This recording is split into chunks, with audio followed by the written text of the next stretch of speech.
जय श्री राम फ्रेंड्स। क्या आपने कभी सोचा है जब हम किसी के बारे में गलत सोचते हैं, किसी को बद्दुआ देते हैं तो उसका क्या असर होता है? जानेंगे एक छोटे से दृष्टांत से। दो बच्चियां होती हैं जो आपस में खेल रही होती हैं। खेलते खेलते आपस में उनकी लड़ाई हो जाती है और एक बच्ची दूसरी बच्ची को धक्का दे देती है और जाके वो पेड़ से टकराती है। टकराने के कारण उसके सिर पर चोट आ जाती है और खून बहने लगता है।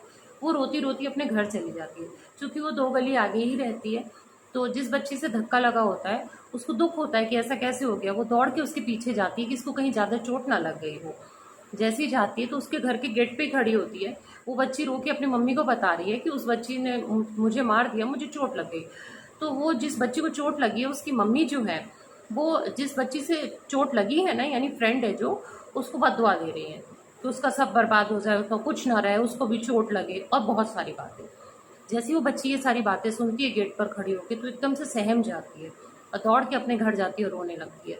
उसकी मम्मी पूछती है बेटा रो क्यों रही है? तो वो बताती है कि मेरी सहेली की मम्मी ऐसी ऐसी उनको गलत बातें मुझे बोल रही हैं और बोलती हैं कि मेरे साथ भी ऐसे होगा। तो जो बच्ची रहती है उसकी मम्मी कहती है ये बॉल पकड़, उस बॉल को फुल फोर्स के साथ सामने वाली बॉल पे मार। बहुत बहुत प्रेशर के साथ उस बॉल को दीवार पे मारती है और वो बॉल उतने ही प्रेशर के साथ उस पर उसके पास वापस आ जाती है, बच्ची के पास। तो उस बच्ची की मम्मी कहती है बेटा जीवन भी ऐसे ही होता है, भगवान जी भी ऐसे ही होते हैं। जब हम किसी को कुछ गलत कहते हैं ना, तो उसका गलत होने से पहले हमारा गलत होता है। क्योंकि हम जिस जिस नियत के साथ, जिस फोर्स के साथ सामने वाले को सुना रहे हैं, उसको बददुआएं दे रहे हैं ना, भगवान कहते हैं उसका बाद में देखेंगे, पहले तेरे साथ करते हैं।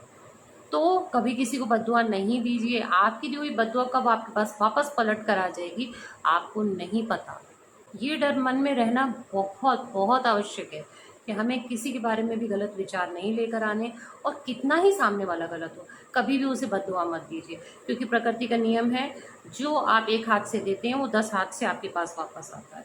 हमेशा दूसरों को दुआ दीजिए, आपके पास पलट के दुआ ही आएगी। आशीर्वाद दीजिए, 10 गुना आशीर्वाद आएगा। कभी लेकिन किसी को बद्दुआ मत दीजिए।